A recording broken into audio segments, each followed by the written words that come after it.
This is a form you're ineligible to vote as a felony. You can't vote in any election until your civil rights are restored, and they become restored when whatever sentence is imposed. Get a copy of this so that'll need a signature. Post-conviction rights. You also have a right to appeal if you think something's been done improperly or unfairly by anybody. Me, judge, anybody. No, that has to be filed within 20 days. There's places to mark, but I've decided that. I've marked undecided. Need a signature there. So, 3 signatures is best for me.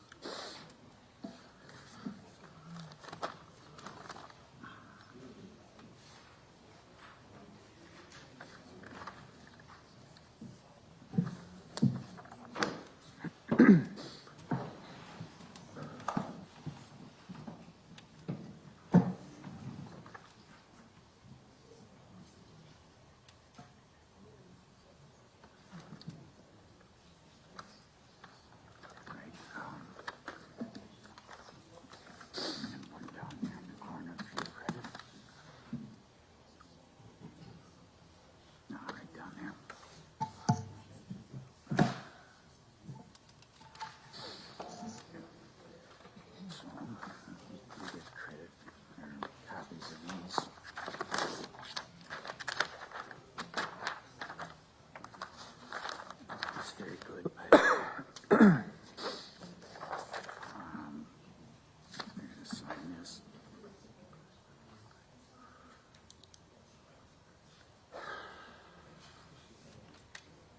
And so these are your copies.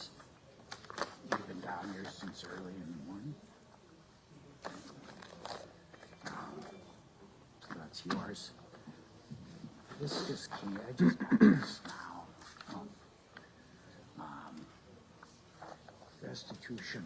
There's a restitution request for the woman who is part of her Facebook.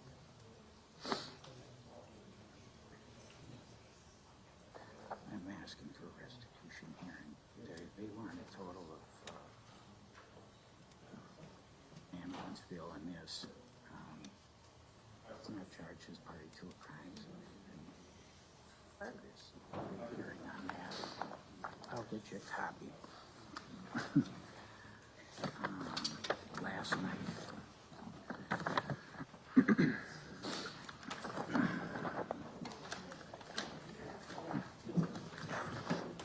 Thank you. These are copies for you. They're victim witness statements. These 2 women have written out what the impact of the crime. These are your copies. You can read them now if you want, or and let me just give you a rundown of what's going to happen. The state's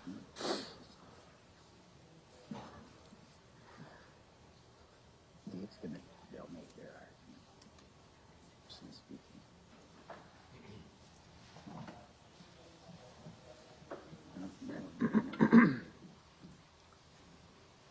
They're done. They're arguing, you know, what they're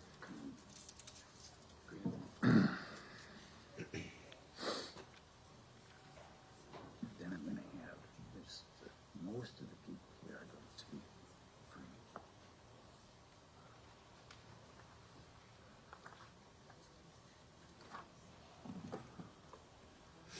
Two sisters, right? Mm-hmm.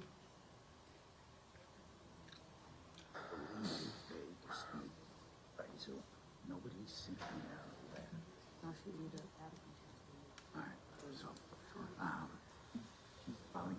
anybody wants to speak, short, concise. Don't.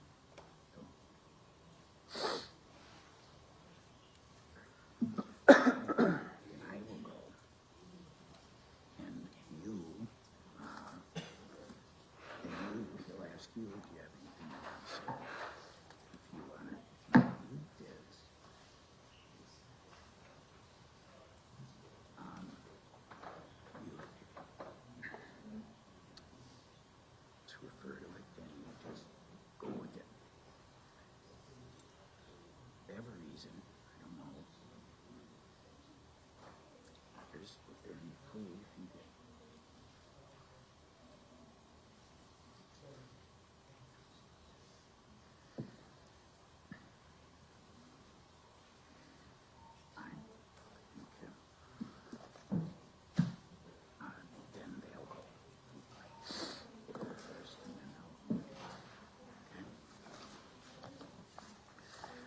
this issue will be dealt with a different day.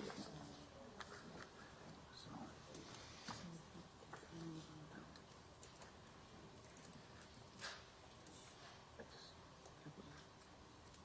I'm making that request. You know, they're going to say just what they said here, 6 to 9 months as a condition time. I'm arguing they would satisfy that. The judge is going to make up his mind.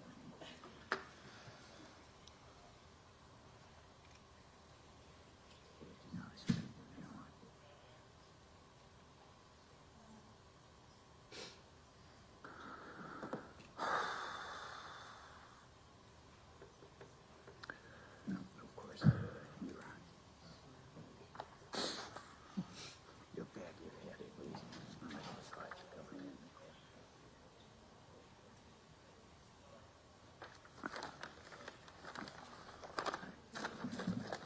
Mr. Turan, are you ready? Yes. Okay. Madam Clerk, please call the Smith and Reed cases. State of Wisconsin versus Peyton Smith, 23 CF 3937, and State of Wisconsin versus Miracle Reed, 21 CM 1992, and 23 CF 3458. I will swear in the interpreter. Do you solemnly swear to interpret from Arabic to English and from English to Arabic to the best of your ability, so help you God? I do. Thank you. Can you please state and spell your name for the record? Sure. It is Ayman Khatib. Last name is Khatib. Khatib. First name is Ayman. K-Y-M-A-N. Thank you. Good afternoon. And Mr. Khatib, I understand you're going to be interpreting for the victims here. If you'd like to suggest them, I'll let you out in the gallery so you can do that. Thank you, Your Honor. Appearances, please. Good afternoon, Judge. Oh, I'm sorry. One moment, please, Mr. Khatib. Thank you. And one moment before you make your appearances.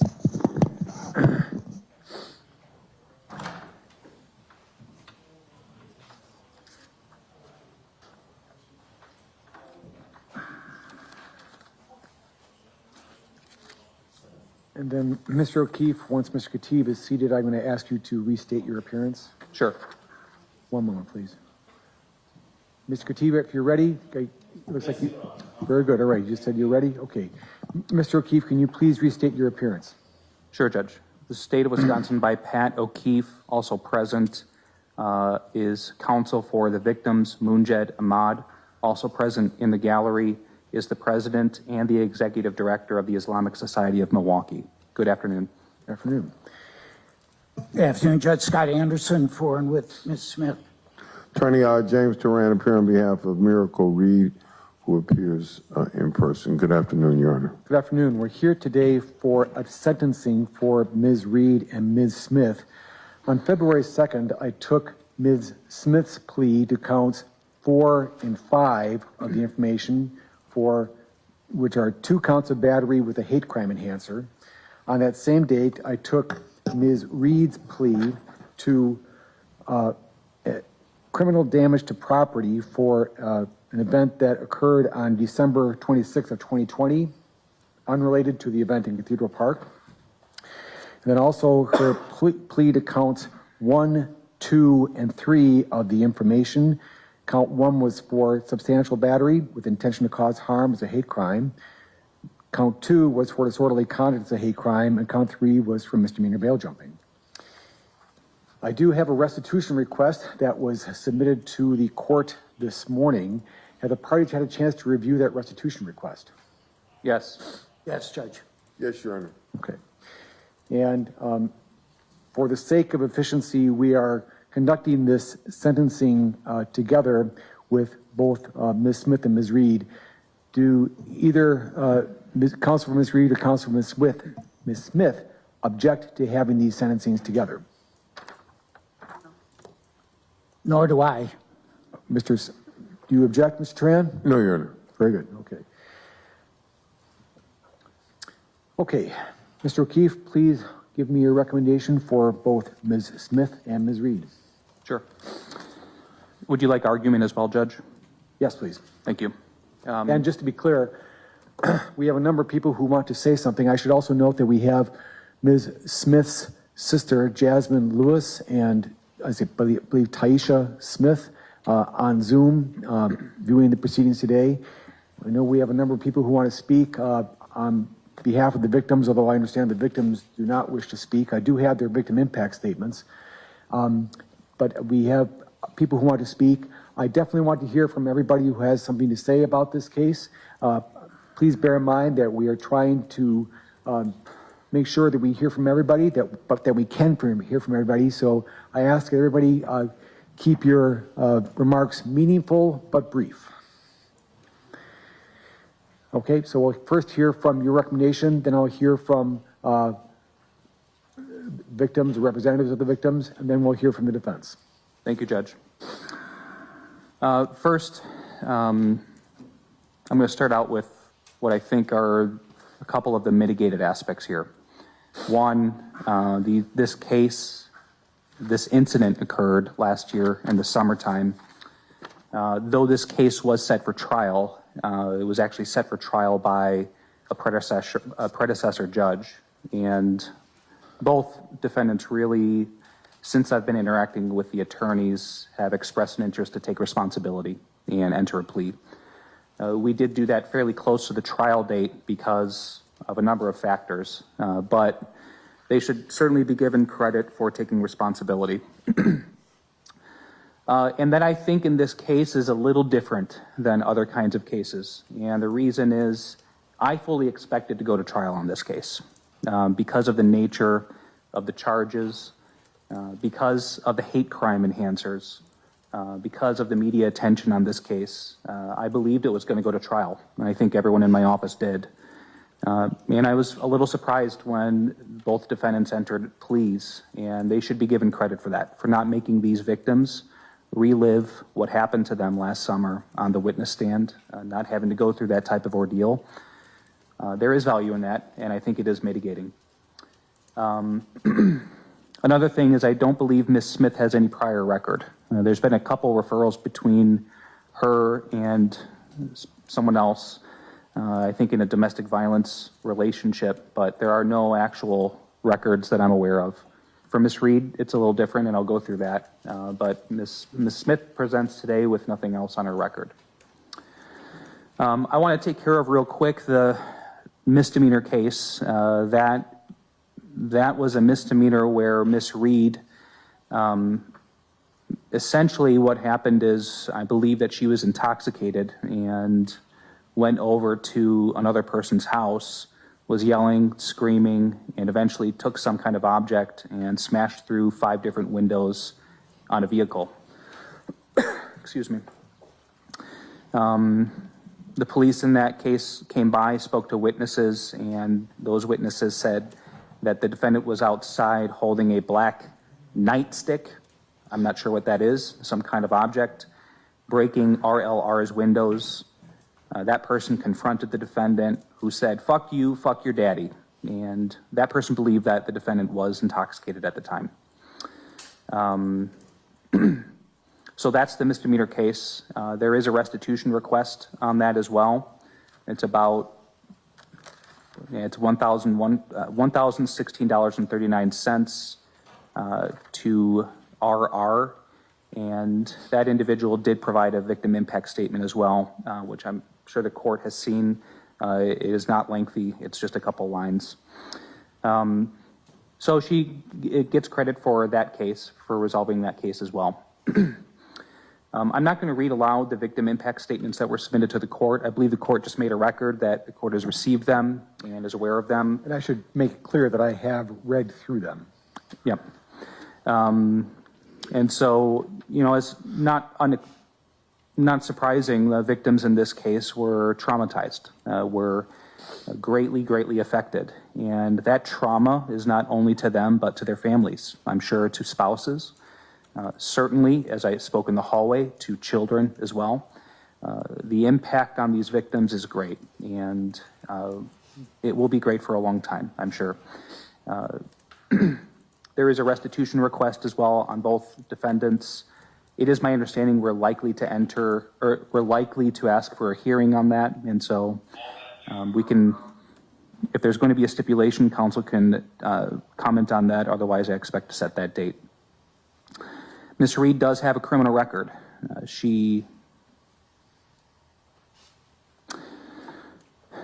At the time, she had an open Waukesha County case for 2 counts of misdemeanor bail jumping and 1 count of operating after revocation.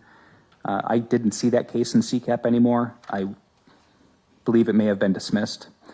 She's now pled to the open misdemeanor that she had. Other than that, she had a 2012 obstructing and misdemeanor retail theft for which she received a probationary sentence. I believe dismissed and read into that was a misdemeanor retail theft, obstructing, and misdemeanor bail jumping charge. And then lastly, in 2020, she was given a fine on an operating after revocation out of Ozaukee County. So certainly not the longest record the court has seen. It is a record that goes back to 2012, but for mostly lower level misdemeanor type charges. So that being said, for both defendants, this case is really by far and away the most serious crime that they have committed. So that leads us to the case itself. And I'm going to go through the facts and go through some of the circumstances here. And I don't believe that this case factually is very complicated, Judge. This is an unprovoked attack on women in Cathedral Park Square. Unprovoked, but not without its reasons, of course. There are hate crime enhancers here that they've both pled to. And so I'll touch on that near the end when we discuss the third of the galleon factors the court has to consider, both defendants' character, because undeniably, a hate crime goes towards one's character. And we'll talk about that at the end. The incident itself is about 6:15 to 6:30 or so at Cathedral Park Square. Officers are initially dispatched, I believe at about 6:21, and the CAD that I looked up when reviewing this case suggests that the police officers were there within minutes. I believe within 3 to 4 minutes. They had made contact with the individuals in court today. When they arrive, they are pointed to the defendants who say, "They went that way, the ladies with the kids." And they pointed to Miss Smith and Miss Reed and about 10 children that were all walking eastbound on East Kilbourne Avenue. They were walking away from the scene of the battery at the time. The officers made some kind of preliminary contact with the victims, and who they wrote appeared to be in distress. The victims were crying. They approached the officers, and I believe that initial officer had to first get control and custody of the individuals who perpetrated the attack. So the officer, Kevin Murphy, approached Ms. Smith and Ms. Reed, told them to stop. They initially ignored those orders, and eventually the officer was able to get their attention. When the officer did, Smith yelled back at the group of people, the Good Samaritans, really, and the victims, and said, "Don't worry, bitches," up front. Obviously very agitated and hostile. She approached that officer in a somewhat aggressive manner. She was taken into custody very quickly. Ms. Smith, I believe, had seven children with her at the time. Ms. Reed had 2. And both defendants are essentially detained on scene at that point. Eventually, Ms. Reed is taken to a conference room and gives a statement about what happened. She is asked who the ladies wearing the hijabs are.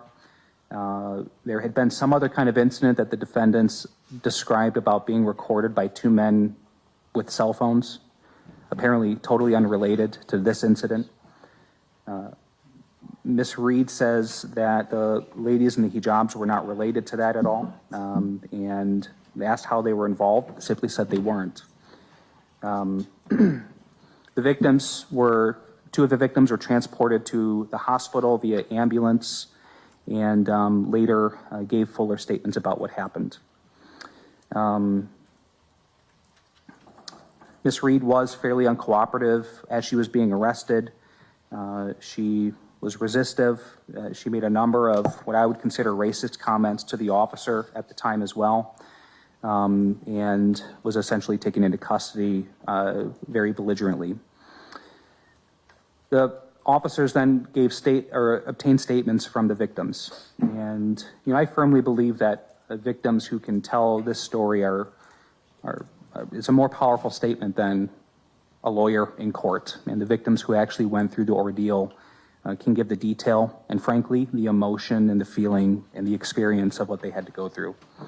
But I'll say the victims all provided statements to officers, all provided very, very consistent statements about what had happened, and those statements were also consistent with the Good Samaritans that were on scene, one of which stopped this assault. So the first person, initials JY, gave a statement, and it's spelled out in the primary report on this. She says that they were at the park. It was about 4:30 when they arrived. They're minding their own business. They're having a good time. They're simply friends, family at a park to do park things, to be there and enjoy one another's company.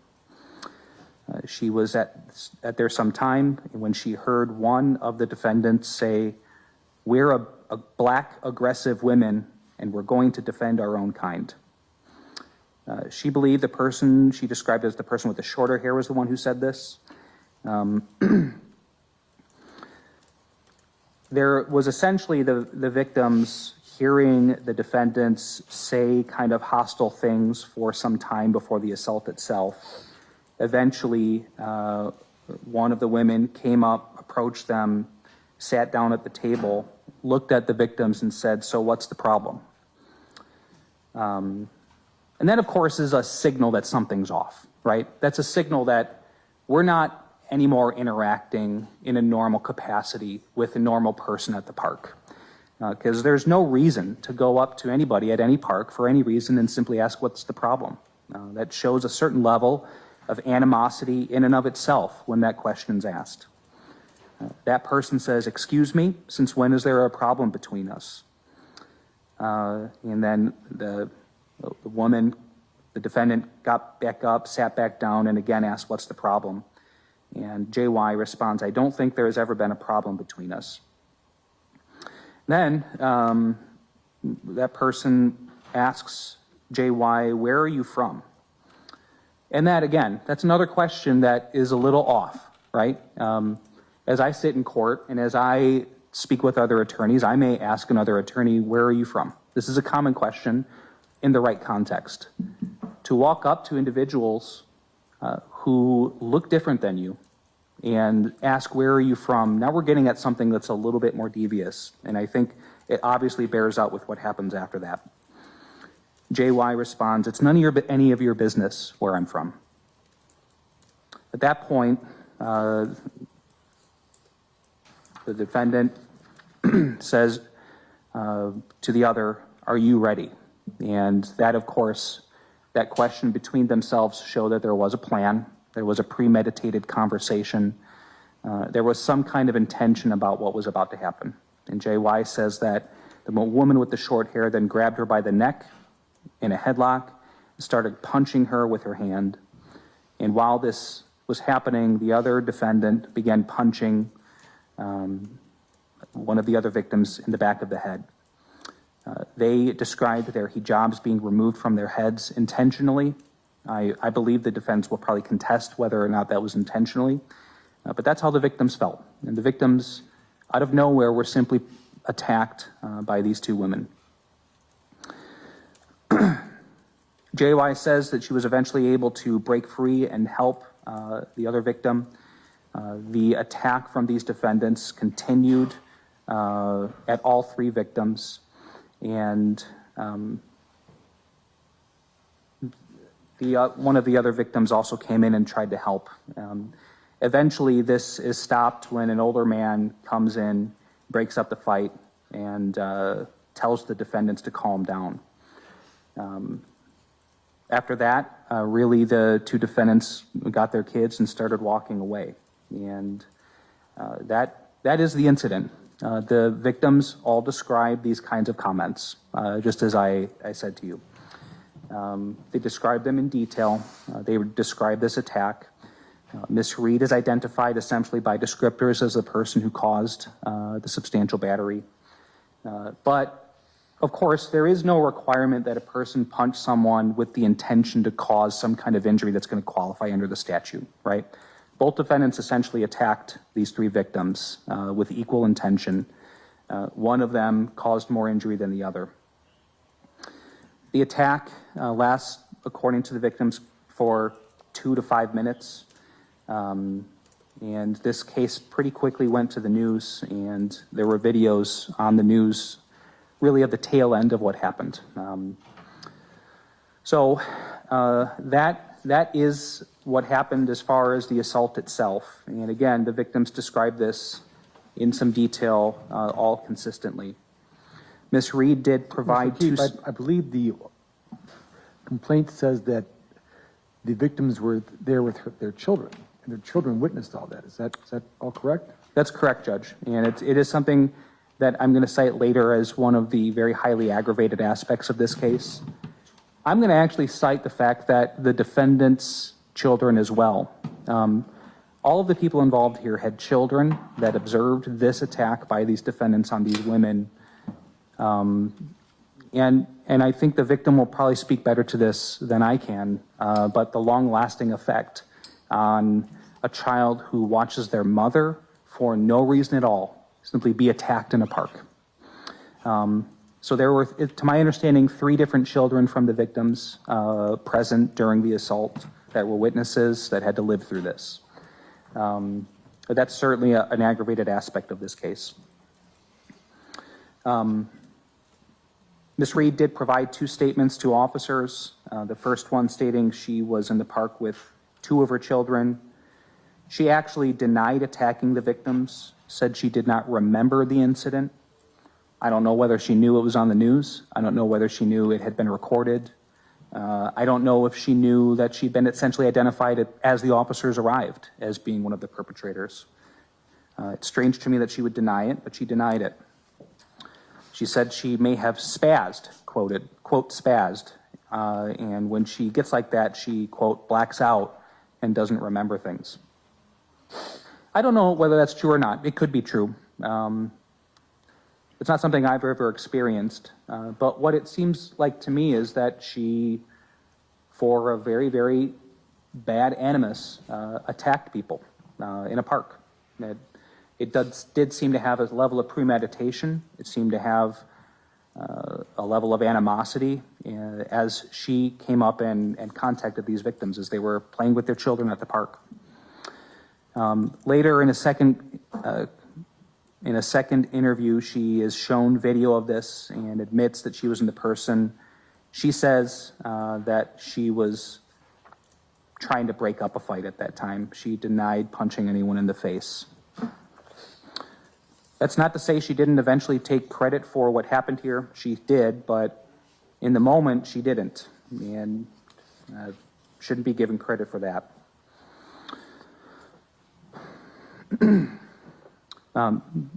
There was a grandma present as well.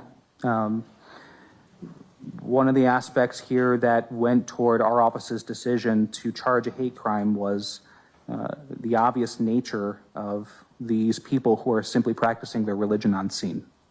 So the grandma also made statements to officers. She said it was, and I don't know if I'm saying this correctly, a seer prayer time.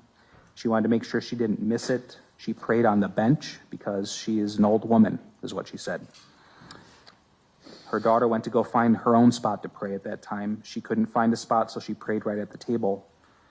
She heard the defendants with the children speaking very loudly, but she doesn't speak English, and so she wasn't able to interpret what was happening. She says that the 2 women then came over to the table, and suddenly, and of course, because she can't understand the language, this assault happens and she doesn't know why. She described both the defendants as She said the women were big, had a lot of strength in their punches. And she said both the hijabs for the two of the victims were not far. They'd fallen off, and she picked them up and put them on the table during the assault. You know, she's watching family members being assaulted for no reason. She said she wasn't much help. She's an old woman. She was essentially scared the whole time, and that she'll never forget that day. A couple of the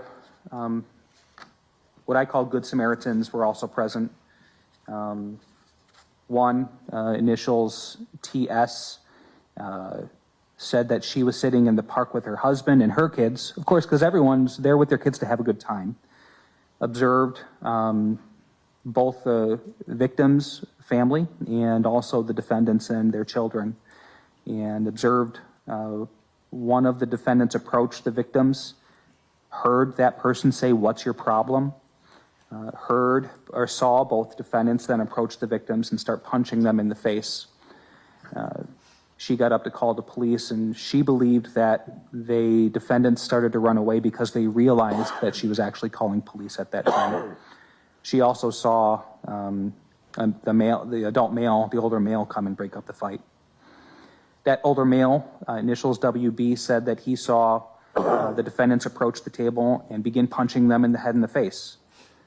He says, and this is, of course, gets at one of the one of the primary aggravated factors here. He approaches the group and says, "What kind of an example are you setting in front of these kids?" He told the defendants to get their hands off them, and he was pushed at one time, and he was eventually able to separate the fight. And lastly, one of the other individuals who was present gave statements to police. LK said, and this goes to show how vicious this attack was. LK says he initially observed the individuals who he thought were punching a punching bag, but turned out to be people. And then he saw WB stop the fight.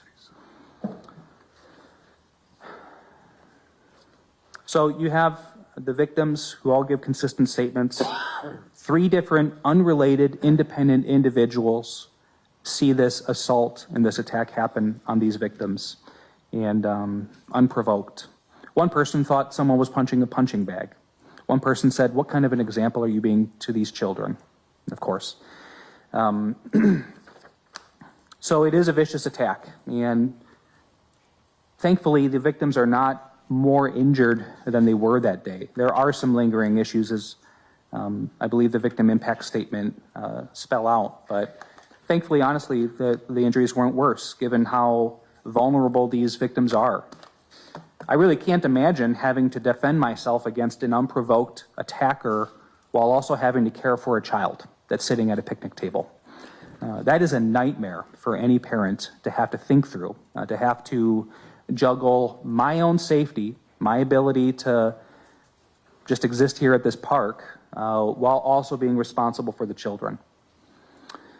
So I'm going to go through some of the aggravated factors here. You know, this is a hate crime. The truth is, though, even if this weren't a hate crime, Judge, this would be a very strange case. There is no one that deserves to be attacked anywhere, much less a park where families are. The fact that this attack was completely unprovoked, I find to be very, very aggravated in and of itself.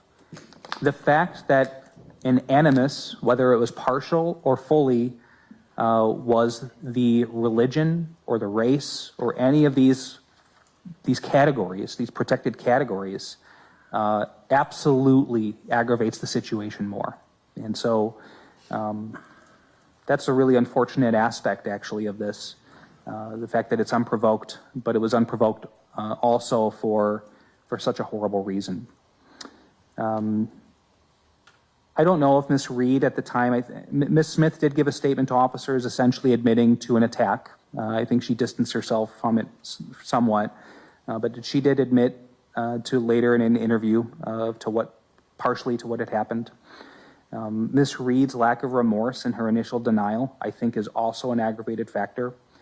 I couldn't imagine attacking another person in front of their own children and in front of my own children and going to police and lying about it. That is a very aggravated factor. The court asked a question, but one of the aggravated factors here is the presence of the children. Our courts are constantly dealing with individuals who commit crimes, at least partially because of the trauma that they face throughout their life. I don't think that's really questioned anywhere in our court system. That's an aggravated fact here because these children had to either watch their own mother get attacked or their own mother be the attacker, right? I don't know what you think if you're a little kid and you see your mother, for no reason, at least that you know of, go and attack other people who are playing with their own kids at a table. That's very sad, and it's very unfortunate, and it's also something I think this court should consider as an aggravated factor when fashioning a sentence. Again, the nature of this happened in broad daylight. It happened with many other people around. It happened unprovoked.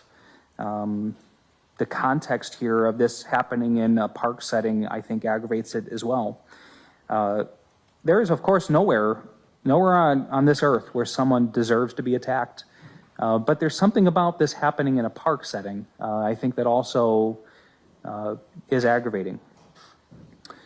So, lastly, really, the most aggravated factor here is that anybody, and this is, of course, something this nation has struggled with since its inception. Anybody should be free to go anywhere in our community and be free from an attack because of the way they look or the religion that they practice.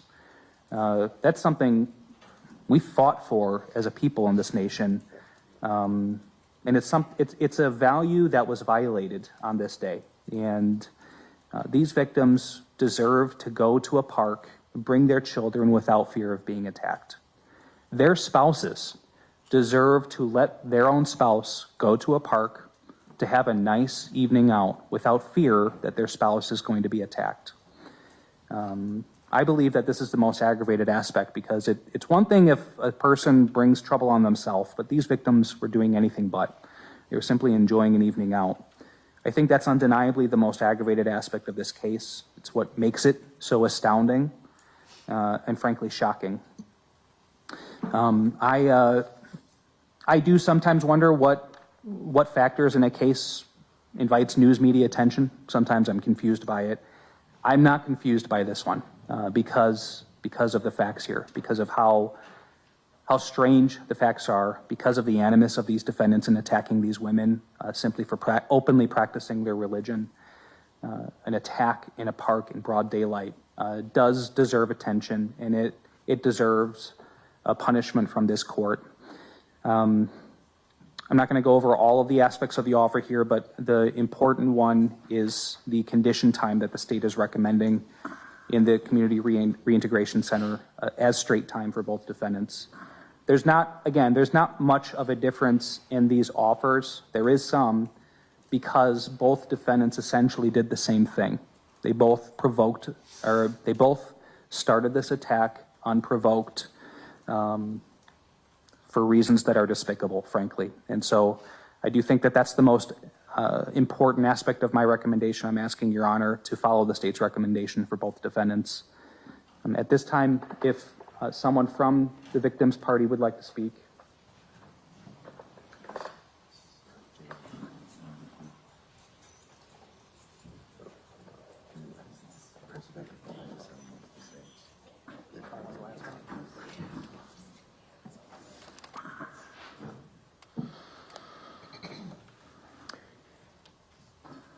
Here and speak right into the microphone. It's going to sound very loud, but that's a good thing.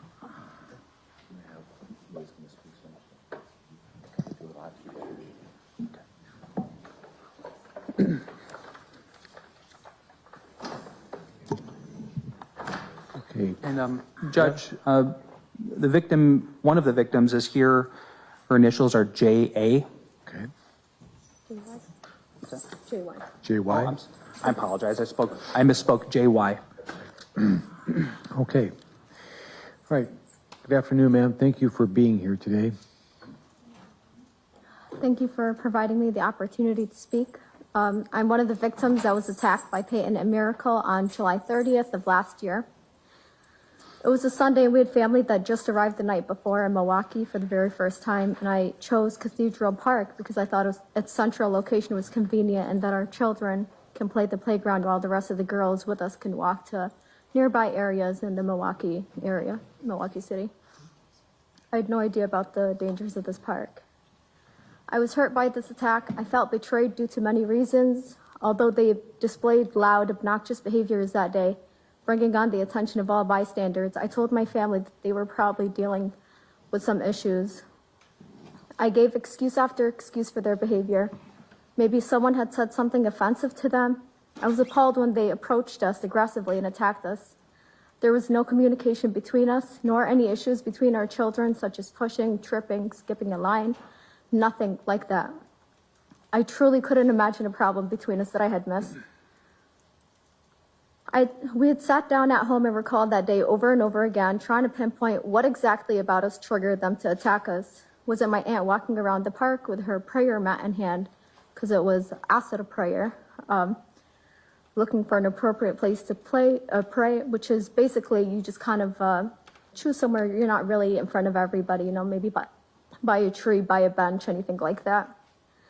Was it our Arabic language? Was it the way we dressed? Peyton had only said a few sentences to us for us to work with. Her question still lingers in my mind. So where are you from? She demanded rather aggressively.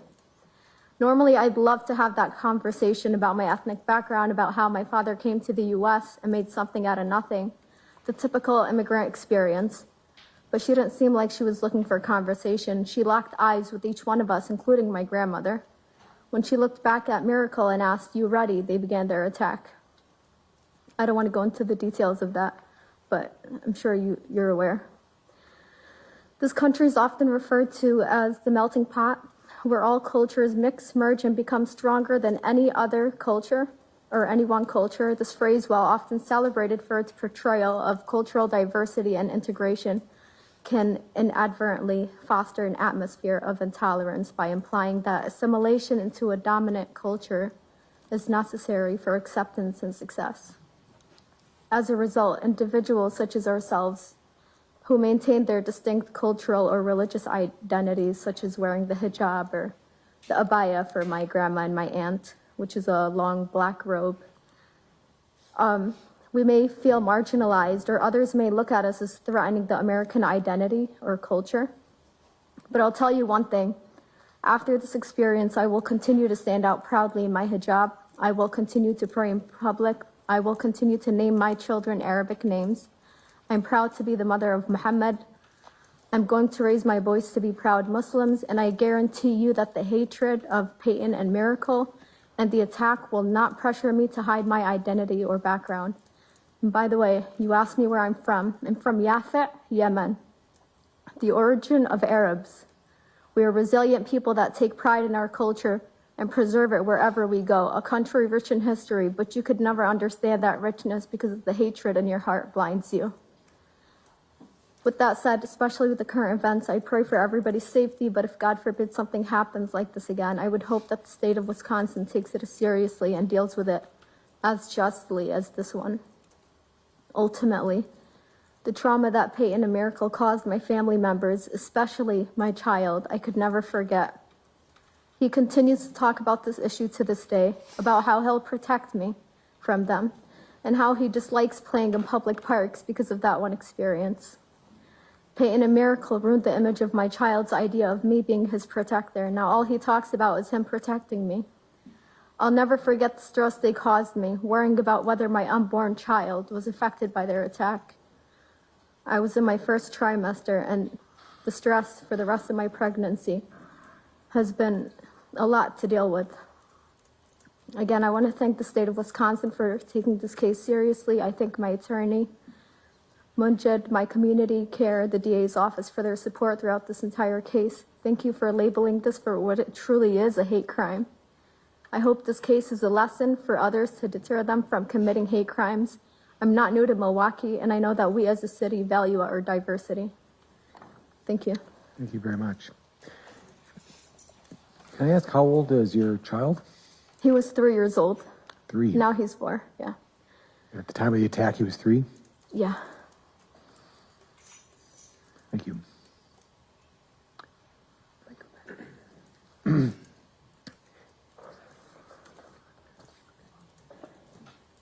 And Judge, at this time, I'd ask the court, I'm going to ask the executive director of the Islamic Society of Milwaukee to make a statement.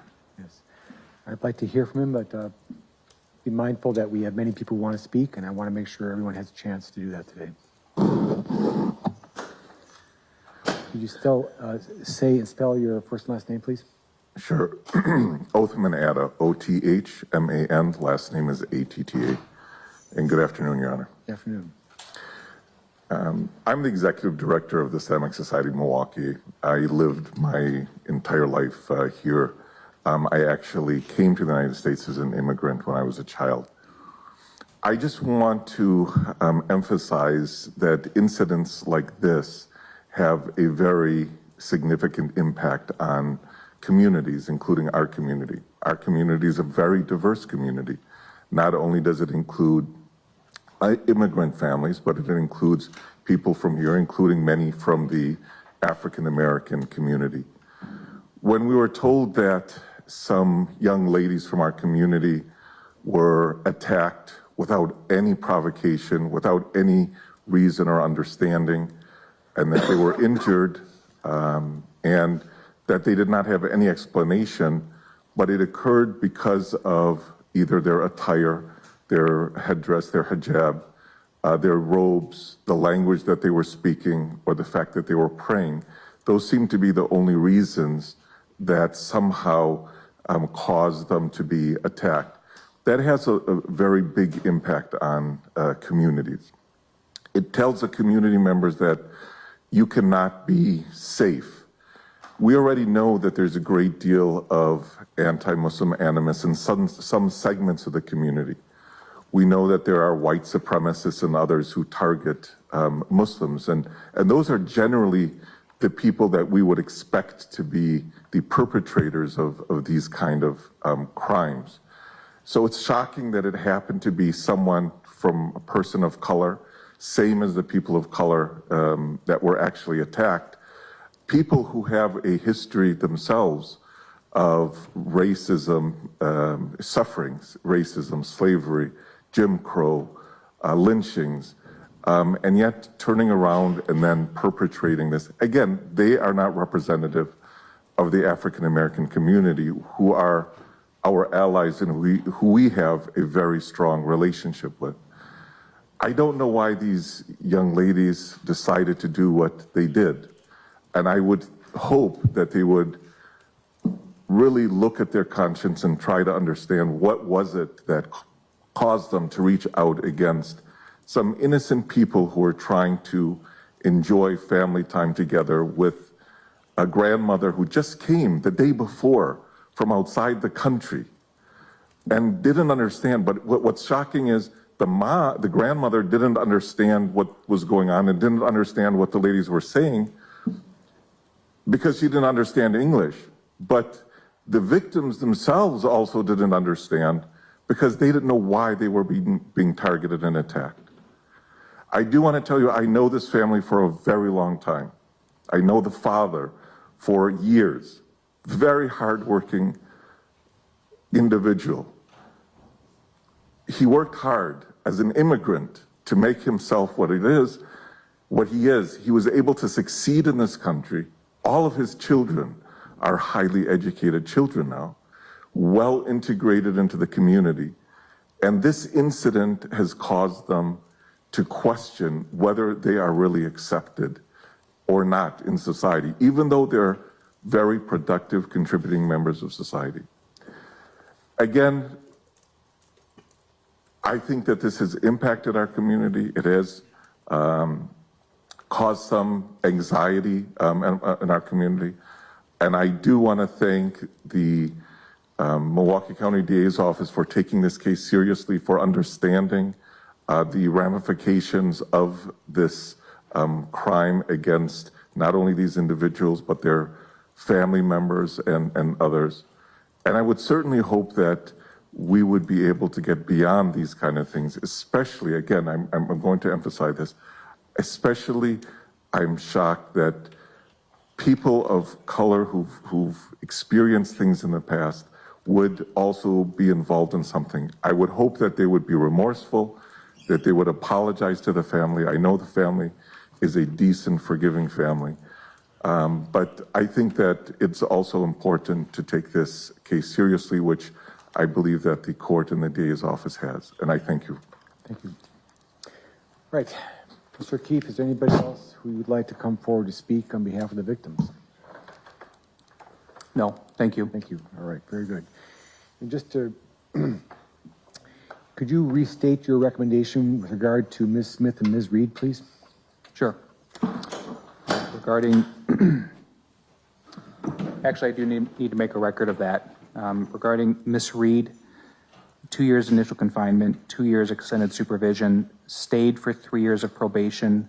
Conditions of probation would include 6 to 9 months in the Community Reintegration Center. That to be straight time, complete anger management, a parenting course, a mental health assessment, and any other conditions that are deemed appropriate by the court. Ms. Smith's recommendation is similar, though I'll make a record at this time due to a lack of the meeting of the minds regarding this recommendation.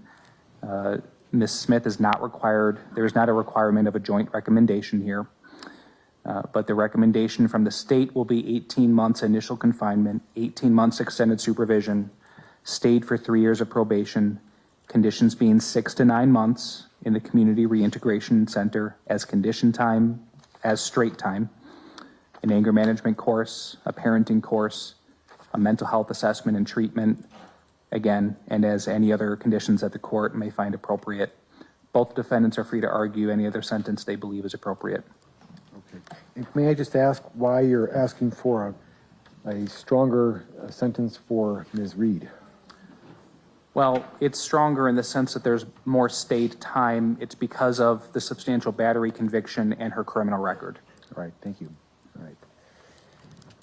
Okay, now I'd like to hear from Ms. Smith and Ms. Reed.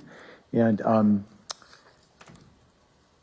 Mr. Anderson, I'll have you go first, and then Mr. Turan. And then if we have people who would like to speak on behalf of Ms. Smith or Ms. Reed, I'd like to hear from them.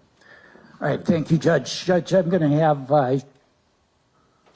members of her family speak first. I know there's a host of people both in person, and there's her 2 sisters on Zoom.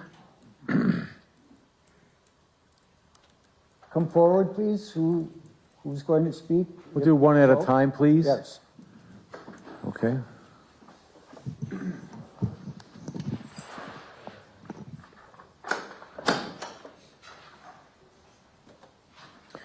You sit there at the table. Good afternoon, ma'am. Could you say and spell your first and last name, please? First name is Katina.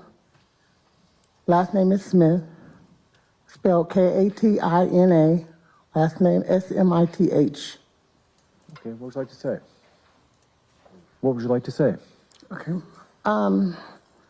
I want to provide a character reference for Miss Payton, which is my niece. I'm her aunt.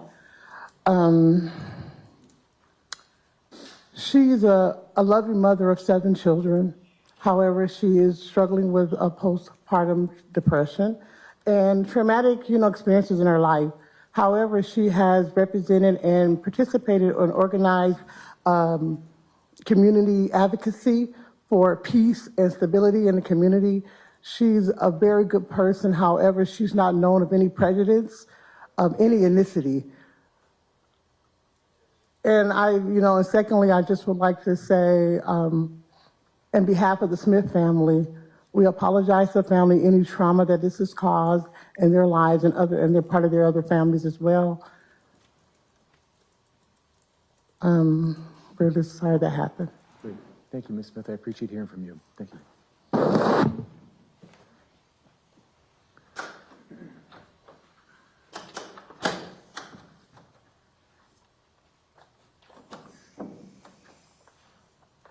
Do we have anybody else for Ms. Smith?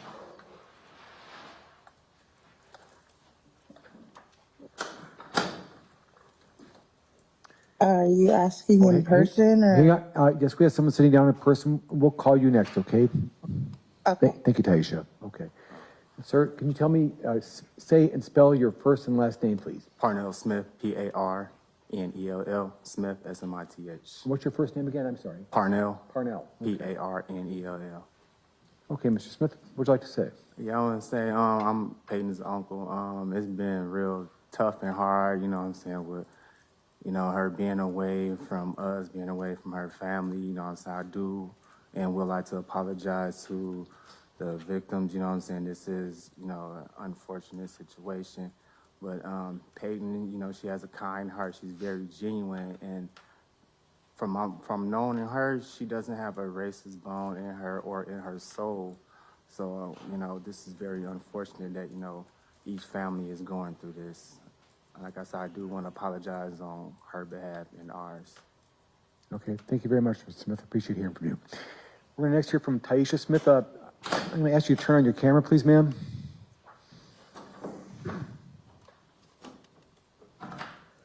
Taisha Smith?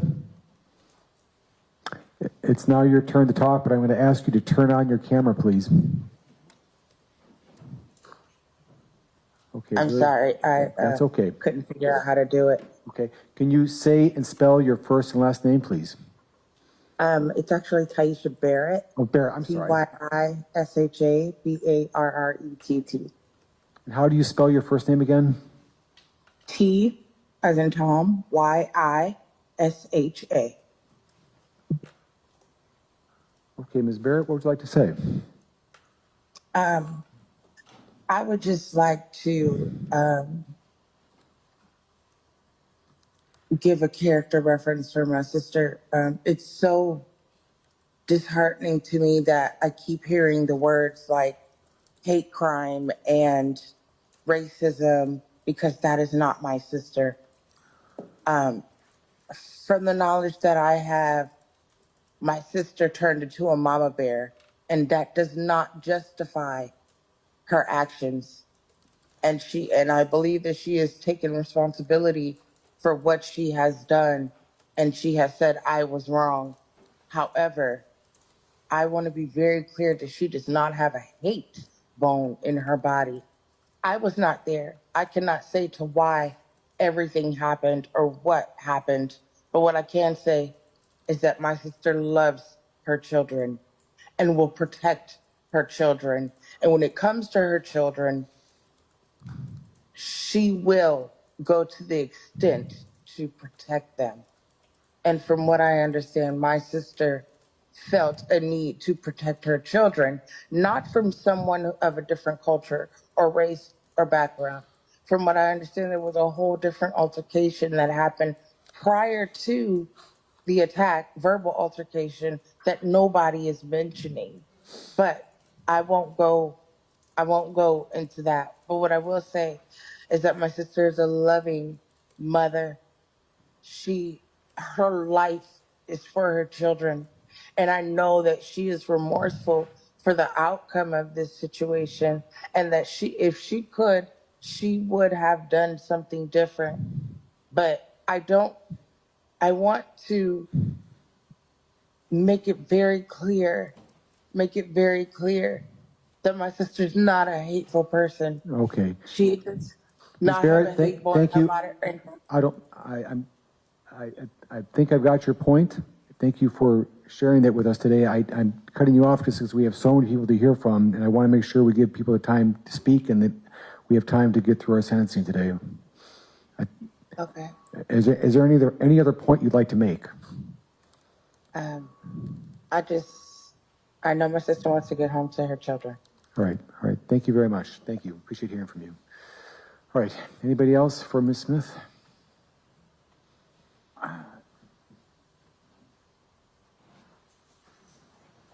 There's one more. I'm not sure of the other sister on Zoom.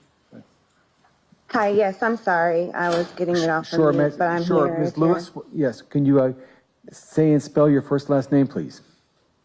Yes, my name is Jasmine Lewis, Jasmin, last name Lewis, Lewis.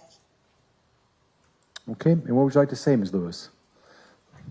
You know, I mean, I'm the same with my sister. Of course, you've heard the same thing over and over, Judge, but, you know, Peyton is not privy to what the accusations are. Literally, the first half of her life she spent in Seattle, where, like I heard someone say earlier, is a melting pot. You know, going to schools like Madrona and Wing Luke, where there's they're international schools, some of everything there. The behaviors like those are usually taught, and she's never been taught anything of the sort. So I know that what has taken place is ridiculous to certain extents, and I believe she understands that. I mean, being in jail for 7+ months after having a newborn baby, suffering from postpartum depression, being in the situation, why she was even at the park that day. I don't even know if anyone's ever asked her that. What were you even doing at the park that day? And she would have probably said, I just needed a brain break, just from all of the things that she was dealing with currently in that time.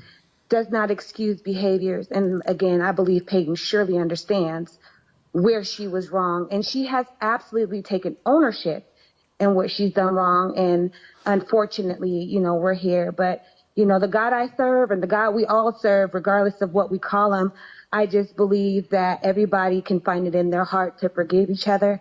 Not only the other family has suffered, but our families have too. And that doesn't take away the remorse that we feel for the other family. I couldn't imagine myself being attacked with my children nearby. However, I just want all things being considered, you know what I mean? And, you know, just understand the loving part of Peyton that, you know, I don't even know it was even dug up, or knowing the community involvement that she has. Okay, thank you, Ms. Lewis. I appreciate hearing from you. Indeed. All right. And did we have someone else?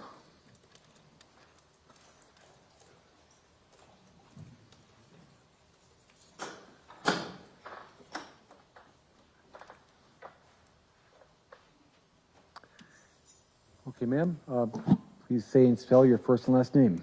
Lalois Kopelzik, Lalois, Kopelzik, COLE-PELZEK.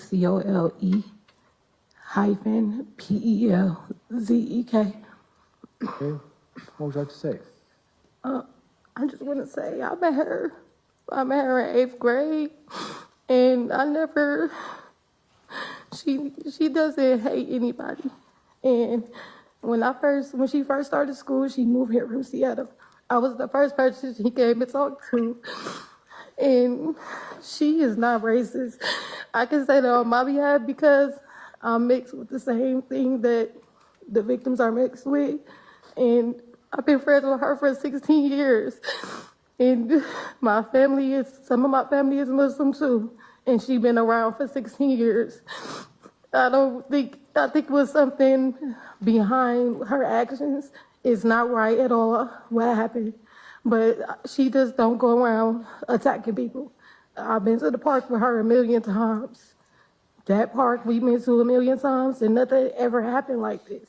So I don't know what happened this day, but it wasn't like her.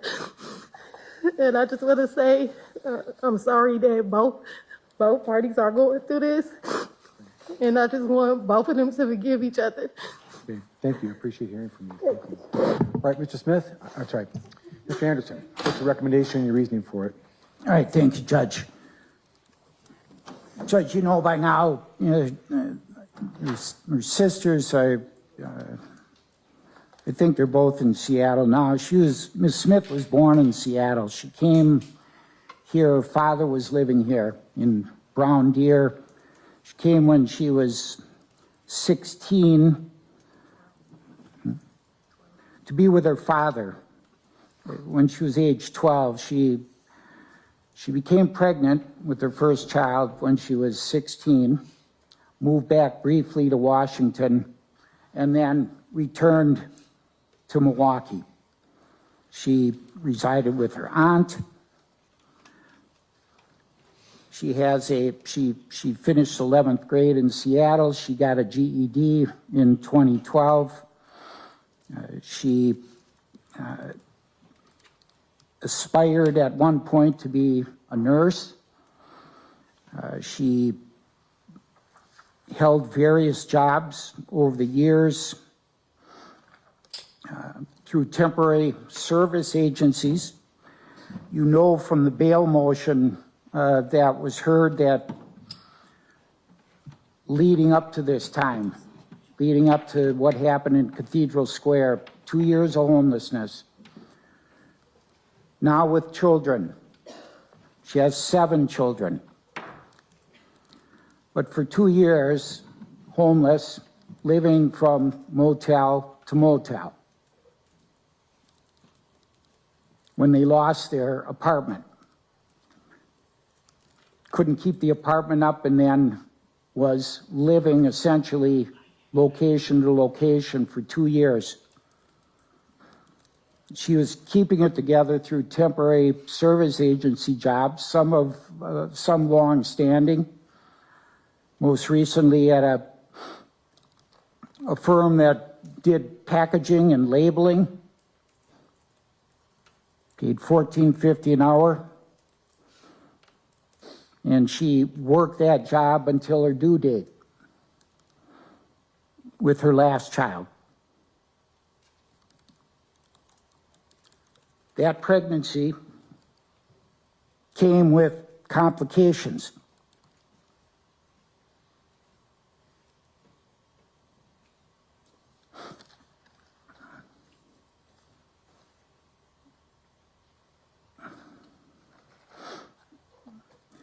Pregnancy was induced June 28th, 2023.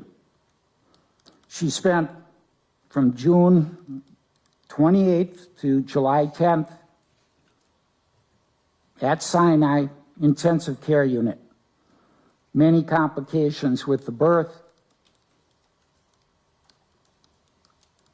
She knows her living situation, and she has a big family. She's released on July 10th.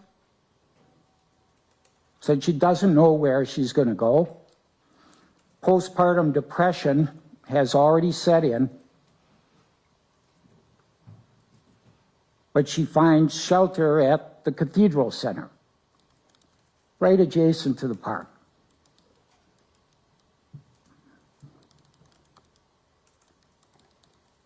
And that's where they were. All of her children and herself.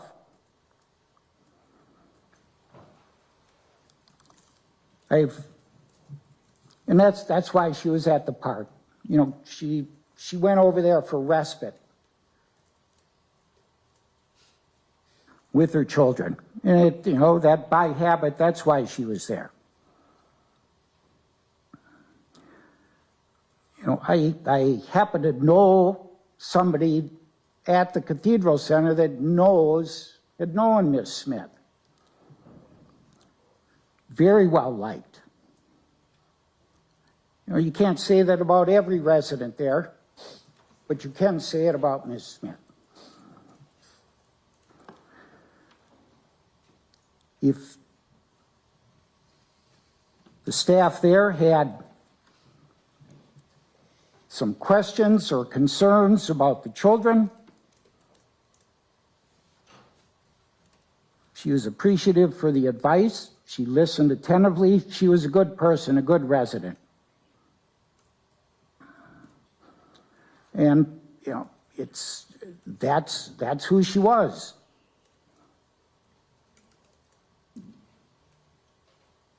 So that's her situation leading up to going over to the park.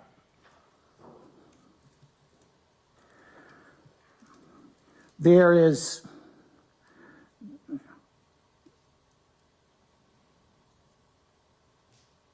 was, in Miss Smith's mind, it was her belief that somebody was filming her children, filming the children. Ms. Reed and Ms. Smith disagree on that point, but there was some filming of children with a cell phone. That's what is in Ms. Smith's head, right or wrong. And she believed it was from this group. And she went over there and confronted them about it. That's what got her over there. Fight ensued, and we know what happened. Things were said. Police are there in rapid fashion. They talked to, Ms. Reed was taken into custody. Ms. Smith was talked to, but then she wasn't taken into custody right away. I mean, several days later, August 2nd, that's when she was formally arrested and taken downtown. But she was talked to, and she readily admitted the conduct in the park and the fighting, and explained about how it got set off. But she was fairly candid and upfront. When she was taken into custody, she was taken in, and she's been in custody since. That totals 204 days. That's a pre-sentence credit. She's in, and remember, and I know you do, she's never been in jail. Never been in jail. No record. Nothing like that. She comes in as she's just not a criminal. Now she's a criminal and a felon on top of it. But that's her situation coming in. Her life was in great turmoil. She had a lot of issues going on. She was struggling with them. She tried to deal with them. She had a depression. She was getting medication for it. But that's who appeared in the park that day with issues. There was some drinking of wine coolers, but not enough to, it's not a factor, but maybe it is. They shared 4. There was a pack of 4. I think they each had 2. Doesn't explain this, but you got to know that. The incident itself. So I mean, that's Ms. Smith leading up to this. The incident itself, disturbing. Yes, disturbing. Uncalled for. Certainly uncalled for. Uncalled for. Ms. Smith will tell you the same. Uncalled for. And it is disturbing. The impact is great. Yes, it is. The impact is great. You know from these victim witness statements and the statements that you heard in court here that it is. Impacted a community, impacted individuals. And look where Ms. Reed and Ms. Smith are and their family. Inexplicable. How could you, Ms. Smith, get involved like this? Because it's not her character. But, so when you look at the nature and gravity of the offense, yes, it's grave. And it calls into question relations between races. And why would Ms. Smith get involved in this? Totally unavoidable, totally unavoidable. And truly regrettable. I mean, she has to live with this decision the rest of her life. She's put herself in jeopardy. She's harmed people, harmed the community, mentally, physically. So it's the nature and gravity of the offense. It truly is. It's a serious offense. It's a felony.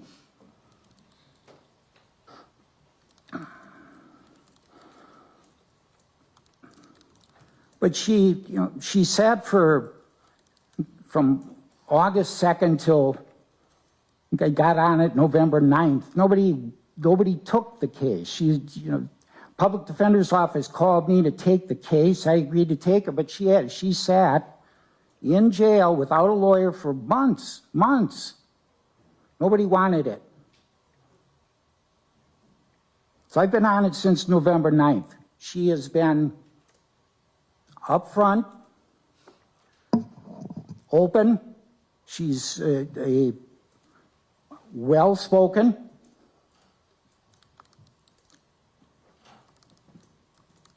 Ms. Reed's case was already set for trial, so we knew a trial date was looming.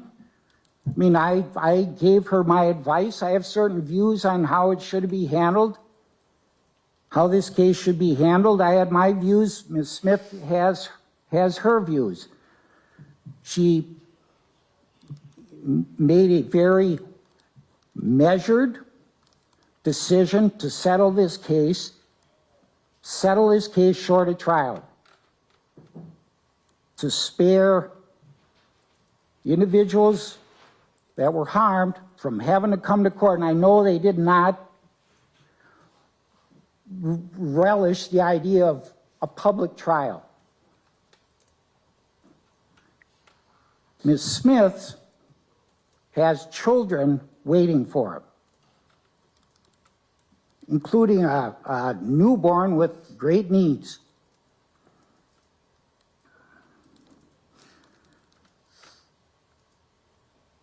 At the time that, when the bail motion was pending, they were in another shelter on the south side. But now they've secured a single-family home, through the assistance of the state, and that's where she would go upon release. The children are there. They're not in a homeless shelter, but they await her. They need her.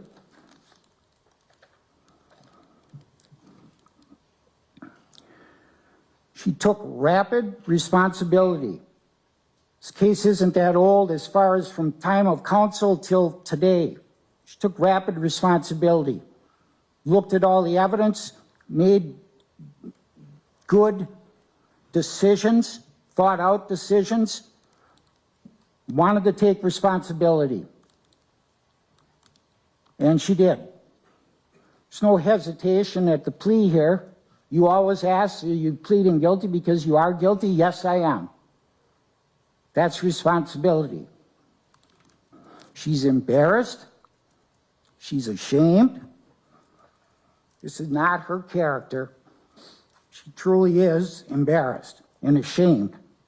It's shocking to her family, and well, it should be, that she's sitting here, because nobody would have thought it.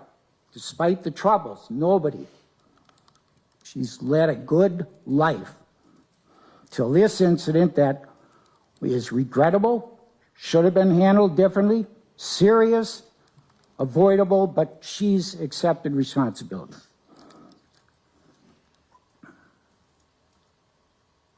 Character of the defendant, I've spoken, everybody's spoken about her character. It's good. This is a blight on her character.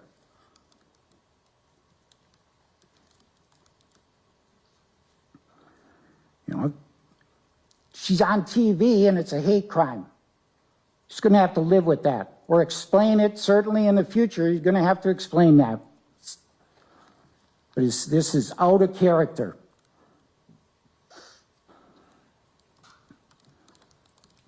This offer what the state recommends is probation. Don't send her to prison, not at this time, unless you screw up on probation, don't follow the rules, then you go. And I struggle with, should there be an imposed but stayed prison sentence, or should it be CRC with somebody no record? And I can't disagree. So it's a joint recommendation in that regard. 18 months initial confinement, 18 months extended supervision imposed and stayed because of the nature of the offense.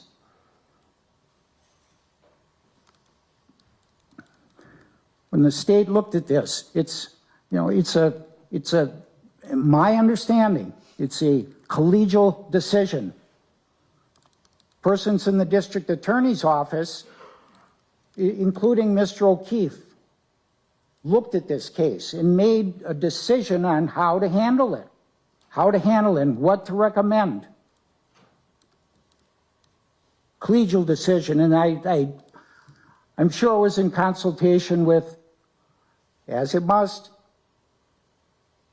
with the family and their representative and representatives. They made a measured, well thought out, and collegial decision on what to recommend. And I agree with it in large part, because it takes into account Miss Smith's background, which is nothing but what we know of her homeless situation. But I ask that you, given her situation and the children that need her, credit her with the 204 days as satisfying the condition time, that she be released onto probation under the terms set forth in this agreement,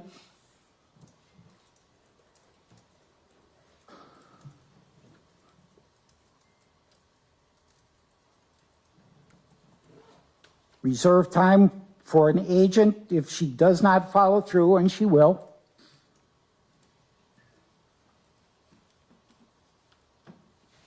But that is what I recommend. The state recommends it. You have to consider probation first. Would it unduly depreciate the fence if you do that? Both the state, on a very measured decision on how to charge this and what recommendations to make, they agree with me. Probation would not unduly depreciate it, and that's what the state, the district attorney's office, is telling you. And I agree with that. This person sitting here,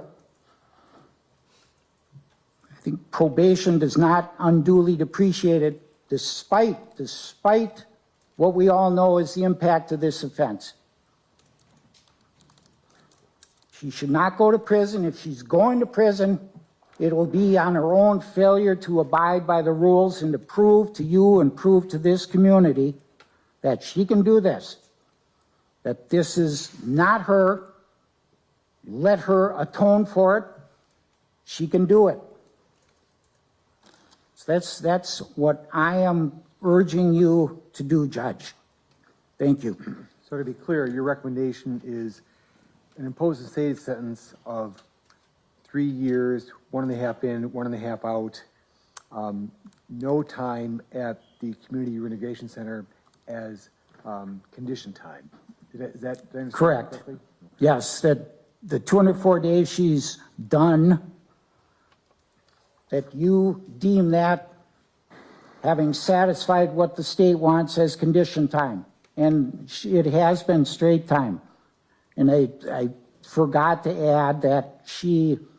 And by straight time, you mean there's been no release for childcare, no release for work, no release for any kind of mental health treatment. Is that right? Correct. And she's on a regimen of medication to deal with the postpartum depression, as with the Cathedral Center.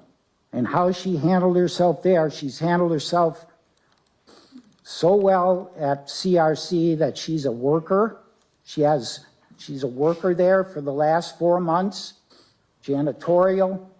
She has freedom of movement. There's been no issues.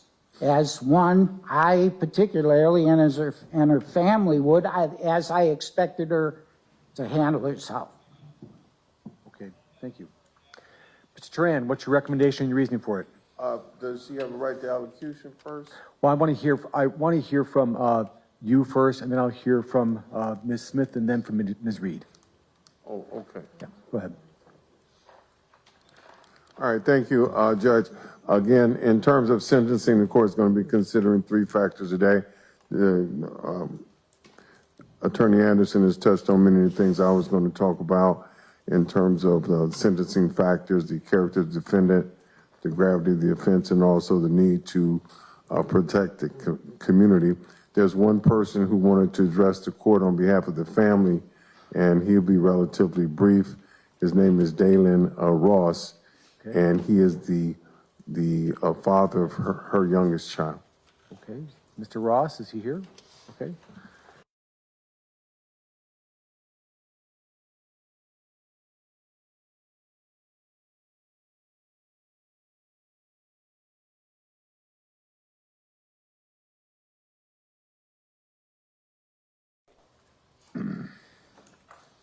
Mr. Ross, have a seat there. Please say and spell your first and last name. First name Dalen, D-A-Y-L-I-N. Last name Ross, R-O-S-S. Okay, Mr. Ross, what would you like to say?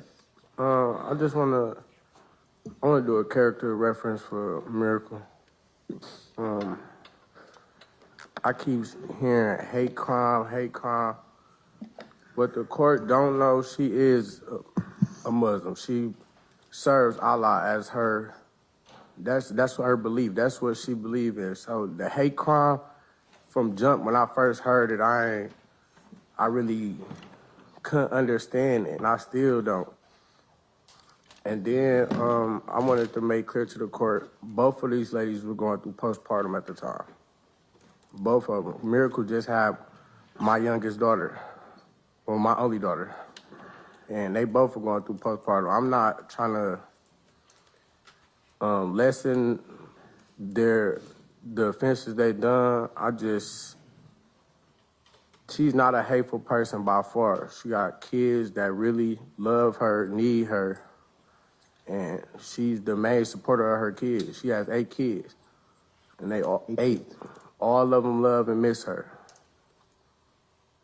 And I just wanted to bring that to just let you know, they both are going through postpartum. She's not a hateful person, and this is not her. And I want to apologize on her behalf, our behalf, to the Muslim community and to just everybody that had to partake in this situation. All right, thank you very much, Mr. Ross. I appreciate hearing from you. Thank you.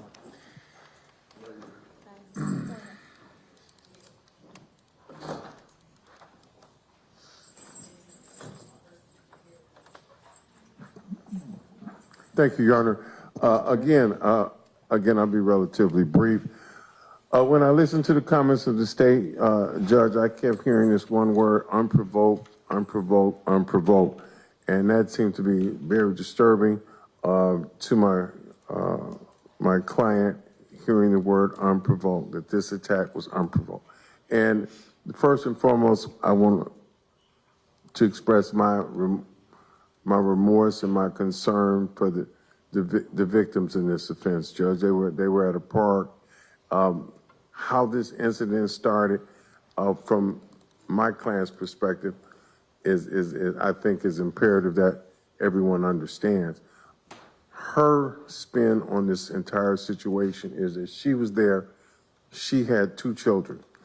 She came from the Cathedral Center, which is where she was staying. It was a shelter. That's where she met Ms. Smith. Ms. Smith had 7 children at the center. She had 3. So they were already in a situation where they were in need of help, okay? They went to the park, Cathedral Park, to take their children. They had no idea as to that they were going to have an altercation or they're going to have a fight with anyone. That was not on their agenda. Apparently, and I can't speak to this and my client can't speak to this, but she indicates that she heard Ms. Smith say, someone's filming my children, two guys. And the impression was that the guys that were filming the children were with the three ladies that were involved in the skirmish. Now, for the life of me, and I'm looking at the size of the apparent victims in this case, and they're very diminutive and very small. Okay, so I can't quantify how two guys with a camera would translate into the three ladies that are victims being in an altercation or a fight because they didn't have the camera. So I'm still grappling with that because it appears that the fight would be with the individuals with the camera as opposed to the female victims, if you understand what I'm saying. So my client's reaction was she sees Ms. Smith in a situation with a group of people, and she merely reacted because they're in a shelter together, okay? And Mr. Ross said one thing that I think is imperative in this case, is that my client considers herself to be a Muslim and she reads the Quran, so that's her belief. So this whole concept of hate and hate crime is, you know, it is what it is, but in reality, this is someone who was what she thought coming to the aid and assistance of Ms. Smith for whatever reason. And again, none of this makes any sense whatsoever, Judge. And I can't make sense out of nonsense. I'm just trying to explain to you what happened, and so the victims understand how this all came about. And the truth of the matter is, if you're a victim and if you're beaten, if you have to go to the hospital and it's an unprovoked incident or something that you had no part of, you know, that does have a lasting impact. It does affect the children. They had children that were also present as well. So I understand, and we all get the impact. And again, if in hindsight is 2020, if things could be done differently, I'm sure Ms. Smith would have handled this in a different fashion. And with that being said, my client would have not reacted in that fashion. But the end result is what happened was a travesty, and it should never happen to anyone. And with that, that's what I just want to say to the victims. What I want to say about Miss Reed, Miss Reed has 8 children, Judge. She has 8 children, ages 18, 15, 13, 10, 8, 7, 6, and she has a 9-month-old child. And she's been incarcerated for 209 days. And so she has very little contact with her child, and the child is being cared for by Mr. Ross's parents. So the child's being well taken care of. With respect to Ms. Reed, she's 35. At the time of this event, she was living in the Cathedral Center, but she was also working as a daycare worker. So she was employed. She was living at the Cathedral Center with her 3 children, trying to secure better housing and a better way of life for her children. Ms. Smith had 7 children. Ms. Reed had 8 children. So that's the background and the whole scenario regarding Ms. Reed's background. She's a high school graduate. She also worked in the food industry, in the manufacturing industry, and for a local food company as well. So we're not talking about a person here that was milking the system, a woman with a lot of kids, uneducated. This is someone who had a lot of children, who was working, trying to provide for them, and trying to make a better way. It was not her intent, again, on July 30th to commit these offenses and injure these very fine, upstanding citizens that were here today. And I'll just reiterate that, again, she's a Muslim and she reads the Quran. With respect to her misdemeanor case, that was a case involving her uncle where windows were broken out. She accepted responsibility. We're not contesting restitution in that case. There's not a whole lot more I can say about this incident, Judge, because I'll leave that for her when she gets the right to explain her view and the right of elocution. And but I can just truly say my recommendation is pretty much similar to that of Attorney Anderson, is that she received an imposed a state sentence, placed on a period of probation, set forth conditions, anger management, parenting classes, cognitive thinking, things of that nature, so she can think before she reacts.